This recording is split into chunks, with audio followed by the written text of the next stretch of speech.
Y de verdad que esto es una experiencia, porque uno trata pues, de interactuar, gloria a Dios. El varón también que ayer aperturó también, el hermano, nuestra pastora también, otro maestro, Abraham, lo conocí anoche, otro muchacho de tremendo potencial. Gloria a Dios, estos fuimos llamados a adquirir conocimiento. Amén. Vamos a estar buscando en la palabra de nuestro Dios. Segunda carta del apóstol Pablo a los Corintios, capítulo 10.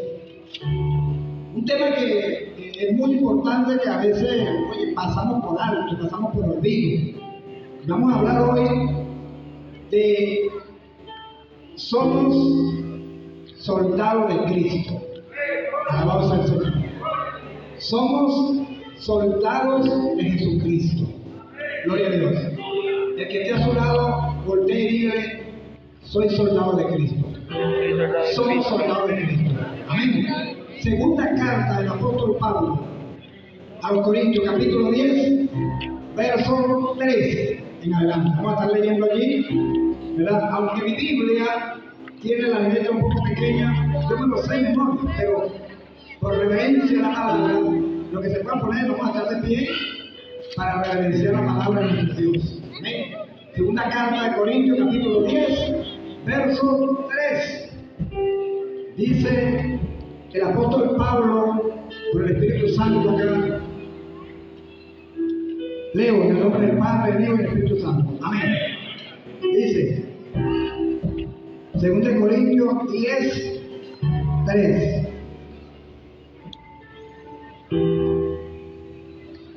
Dice la palabra del Señor: pues aunque andamos en la carne, no militamos según la carne, porque las armas de nuestra milicia no son carnales, sino poderosas en Dios para la destrucción de fortalezas. Dice el 4, derribando argumentos y toda altivez que se levanta contra el conocimiento de Dios, y llevando cautivo todo pensamiento a la obediencia de Cristo. Alabado sea el Señor Jesucristo. Señor, que bendición a su palabra. Gloria a Dios. Pueden tomar sus asientos calmadamente allí, aunque este es un tema que realmente disertarlo largo se lleva como su hora y 20 minutos. Pero yo he venido aprendiendo algo, que debemos ser un poco más específico, más preciso, y tratar de que lo que dice el mismo Pablo, 1 Corintios 4:20, que el reino de Dios no consiste en palabras, sino en poder. Es así, totalmente. Entonces creo que en media hora, 40 minutos, es suficiente. Amén. Y más que el Señor, el Espíritu Santo es el que hace la obra. Nosotros simplemente soltamos la palabra y el Señor trae. Gloria a Dios. Bueno, cuando nosotros analizamos, hoy yo hablaba un poco de esto, de cuando nosotros analizamos a la luz de la palabra de nuestro Dios, y vemos todos los grandes imperios que hablando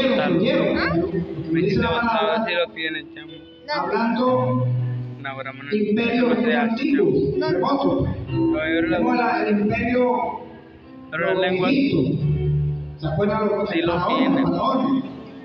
Y luego el imperio asirio. Se desprende el imperio babilónico, Nabucodonosor, tremendo. Luego viene el imperio Meda-Persa. Los persas, que ahora son los iraníes, los Irán. Luego vemos que se levanta el imperio griego, los griegos. ¿Quién se acuerda? ¿Quién ha escuchado? Por supuesto, Alejandro Magno, el Grande. Tremendo. Y después viene el sexto imperio, el romano. Feroz. Habla Daniel capítulo 7, los maestros aquí la palabra. Daniel capítulo 7, capítulo 8 y 9. Habla y puede esa bestia. terrible. Y ese imperio romano, luego, bueno, él fue tan tremendo, el imperio romano copió todo lo del imperio griego, su cultura, su paganismo, todo lo copió, o sea, nos acordamos, toda la idolatría, toda aquella mitología, todo lo copiaron de los griegos. Entonces, cuando el apóstol Pablo allí inició el ministerio, empezó a fundar las iglesias, y el apóstol Pablo se hizo 3 viajes, dice la palabra, y entonces empezó por todo el Asia Menor, lo que ahora es Turquía, Galacia, empezó allí Pablo, y llegó a los atenienses, a Grecia, las ciudades principales de Acaya, lo que llamamos. Entonces Pablo hace una comparación y pone como ejemplo todo lo que es la militancia de lo que es un soldado romano, que no se le dice soldado, se le dice legionario. Entonces, cuando decimos una legión, hablando porque tú lo que de han leído, repente. se han metido en YouTube, o en Google, han investigado, saben que una legión del ejército romano son 4.000 a 6.000, más o menos. ¿Se acuerdan del endemoniado gadareno que Cristo liberó? Tenía 4.000 a 6.000 diablitos. Todos ahí metidos, en un solo ser. Pero nos llama la atención que habló fue uno solo. Gloria a Dios. Uno solo fue que abrió con Cristo. Ahí no hablaron ni 5 ni 10, no hablaron, eso no fue uno solo fue el que habló con el Señor. Listo. Entonces, habían 4.000 diablos ahí, demonios, y ni se acuerdan. Entonces, allí vemos, y había una preparación para estos imperios tener, sobre todo el imperio romano, hacer esta conquista que hizo. Yo estudié todo el imperio romano, completo, Roma. Roma se inició en el año 753 a.C. Dos hermanos locos, totales, Remo y Rómulo. Se mataron entre ellos mismos. Tremendo eso. Luego vinieron y pasaron de 250 años de monarquía. Eran 7 gobernantes, 7 monarcas. Luego llegaron allá y se funda Roma como una república. Empieza a funcionar el Senado, todo aquello. Para ir resumiéndole, entonces vamos entonces hasta lo que se forma el Imperio Romano, que empiezan los Césares, los emperadores. El primer emperador fue César Augusto, sobrino, criado de el gran Julio César. Entonces, a mí me llamó mucho la atención estudiar a Roma, estudiar el ejército romano. Y es que, ¿por qué? Porque acuérdense que Cristo, cuando el Señor Jesucristo inicia el ministerio, los apóstoles, la iglesia apostólica, en la era del primer siglo, de la era cristiana, estaba el imperio romano, estaban los emperadores supremos apogeo. Entonces, para no profundizar mucho allí, yo voy a hacer énfasis en lo que era un legionario romano, un soldado. Roma, el imperio romano, para poder conquistar, para poder invadir, para poder tener esa grande victoria. Y nosotros leemos a Julio César, tremendo, Julio César en la calle, se presentaba con 10, 15, 20 legiones. Estamos hablando de una numeración, un hombre de respeto. Pero era ¿qué fue lo que logró al imperio romano tener esa gran conquista? Era que contaban con un ejército disciplinado, un ejército leal, un ejército que sabía lo que era el respeto a la autoridad y sabía lo que era la obediencia a sus superiores.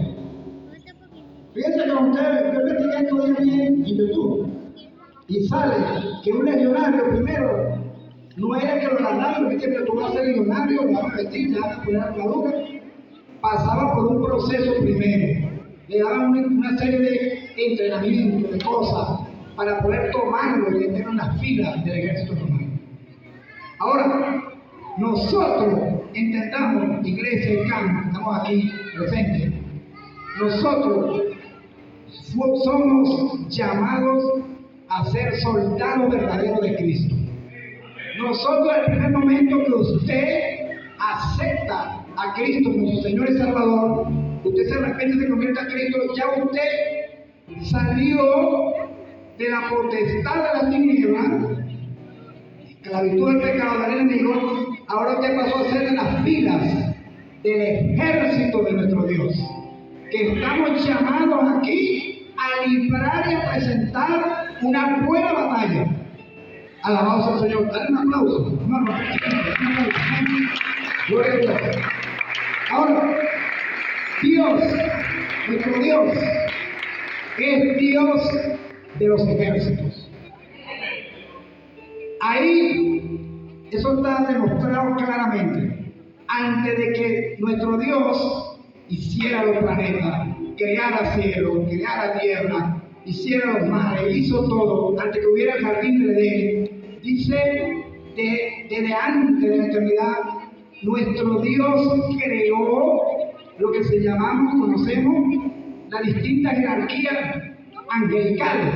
Esto es una materia que se llama angelología, pero es claro por la palabra. Dios, los ángeles, cuando Dios los crea, ¿verdad? Que los hizo, que los dice la palabra, que tienen una jerarquía. Sabemos que hay ángeles, tienen un cuerpo definido, varones, los que han tenido experiencia con ángeles, eso es algo muy hermoso. Vestidos son altos, pelo blanco, la voz como un trueno, tremendo, un ángel. Pero resulta que los ángeles luego tienen arcángeles, tienen los arcángeles, voy a ver la jerarquía, los arcángeles comandan, son como comandantes, coroneles, comandan 50, 100 ángeles. Luego vienen lo que llamamos querubines, tienen 4 alas, están en el trono alrededor, en la presencia de Dios. Están los serafines también, tienen 6 alas, eso es lo que dice la palabra. Cuando Ezequiel, el libro del profeta Ezequiel capítulo 1, lo dice claramente que existen estos seres vivientes. Y Apocalipsis capítulo 4 también lo revela claramente, para ser resumido. Entonces Dios cuenta con su corte celestial y todos tienen misiones y funciones. Tienen funciones específicas. Hay ángeles que son mensajeros. ¿Se acuerdan del ángel Gabriel? Llegó a María y dio el mensaje, ángel mensajero. Hay arcángeles que son de batalla, que son principales, fuertes. El arcángel es Miguel, príncipe. Entonces, es decir, para todos los querubines y serafines están a disposición de la adoración del trono de Dios. Entonces, cada quien, Dios es un Dios de orden en su estructura. Allí, pues, como Dios cuenta, dice la palabra, usted lee el Salmo 103, Salmo 104, dice claramente que Dios cuenta a los ángeles, les pasa revista. Es una numeración que lleva un orden allí. Entonces, ahora nosotros, como cristianos, debemos entender que fuimos llamados a ser soldados de Cristo y a batallar, a guerrear, a ser aguerridos. ¿Qué hace un soldado? ¿Qué hace un soldado? Sale a batallar. Llueve, relampaguee, sale a una misión específica y sale a toda disposición y ahí sale convencido a que tiene que ganar o ser derrotado. Pero no hay vuelta atrás, no hay titubeo, no hay duda, van con una mentalidad clara. Entonces, y son leales. Usted se imagina que en plena batalla, los romanos peleando contra Cartago o contra uno de estos enemigos fuertes, Aníbal, bárbaro. Usted se imagina los legionarios divididos, peleando entre ellos, tirándole al otro, no le hace caso al procónsul del otro. No, eso no existe, mis hermanos. Eso no existe. Ahora, un ejército para tener victoria, un ejército para ser vencedor, tiene que tener unidad, tiene que aprender lo que es la disciplina, tiene que aprender lo que es la lealtad, tiene que aprender lo que es ser valiente, ser esforzado.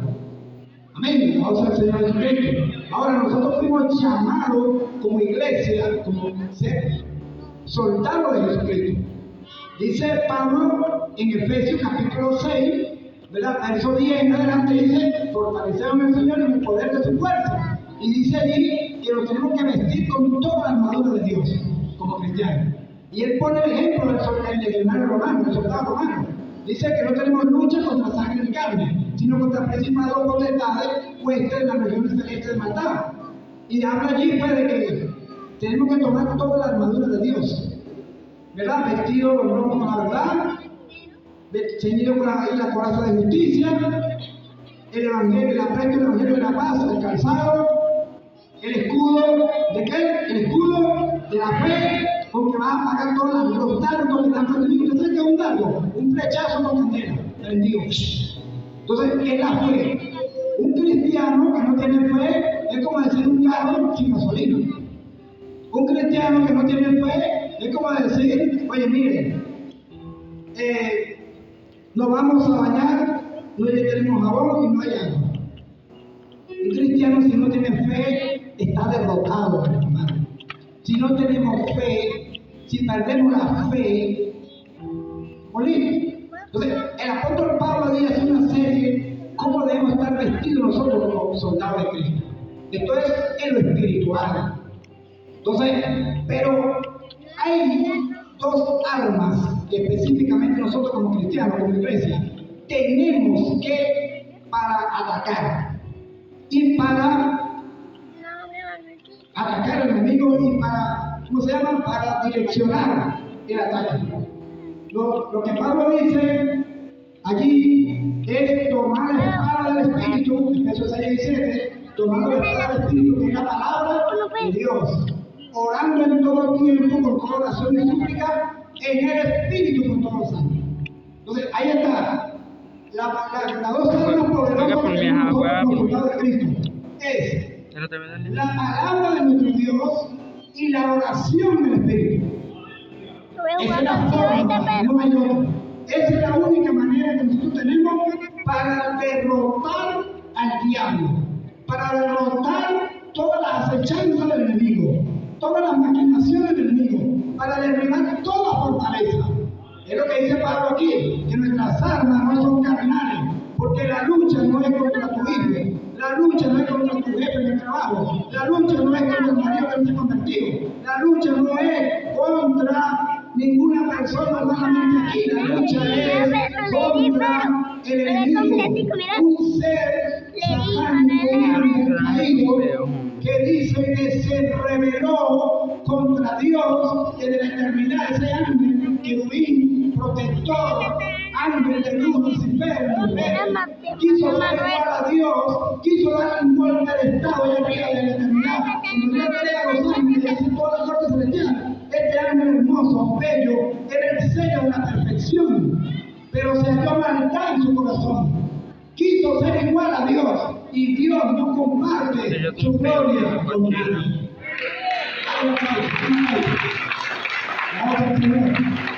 Y ahí se desprende todo el meollo del asunto. Todos tenemos que conocer esa parte teológica, bíblica. Ahora, ¿dónde dice en la palabra de nuestro Dios que el enemigo, antes de ser diablo, nosotros hace tiempo un mensaje abajo, a nosotros, yo estaba sentado ahí y escuché a nuestro apóstol decía Manuel, decía, el papá del diablo es Dios. Pero yo voy a explicar el mensaje que la primera. ¿Quién creó a Lucifer? ¿Quién creó a Lucifer? Dios. Pero no lo creó a diablo, no lo creó a adversario, no lo creó opositor. No, lo creó un ángel hermoso para que le pasara toda la alabanza. Y ese ángel le paseaba en la presencia de Dios. Tenía un lugar privilegiado, cerca del trono de Dios, cerca de la presencia del Señor. Pero un día, dice Isaías, quiero que anoten esta cita bíblica, creo que los maestros que están aquí, pastores ministros, saben que es así, han leído esa parte. Isaías 14 habla de ese acontecimiento que pasó allí. Él dice, subiré y seré semejante al Altísimo. Quería un tronito, y ahí empezó el asunto. Y Ezequiel 28 también lo dice claramente, todo el capítulo 28 habla allí de la caída, la tragedia de que cayó Lucifer. Entonces Dios lo expulsa, lo bota, y allá arriba, en su presencia, pero que hay muchos que no entienden esto. El enemigo sí, Dios lo mandó, lo sacó de su presencia. Miguel dice Apocalipsis capítulo 12 que hubo una gran batalla. Esto es lo que llaman la ley de la doble referencia. ¿Qué doble referencia? se está refiriendo a un hecho que pasó en el pasado, desde la eternidad, desde que tuviera creación, pasó este acontecimiento. Hubo esa batalla fuerte allá arriba. Y Dios, el arcángel Miguel luchando contra este ángel protector y aquel poco de ángeles, la tercera parte, que lo convenció, lo sedujo para que se montaran en el golpe de estado, y resulta que Dios los botó todito allá arriba, hasta con una orquesta que tenían, con flauta, cantaban allá arriba. Fuera. Por eso es que Iglesia de Cristo, la rebelión, la rebelión, no, eso es satánico. Toda persona que se levanta contra el orden constituido, toda persona que no se sujeta a la autoridad, sea secular, más espiritual todavía, está desviado.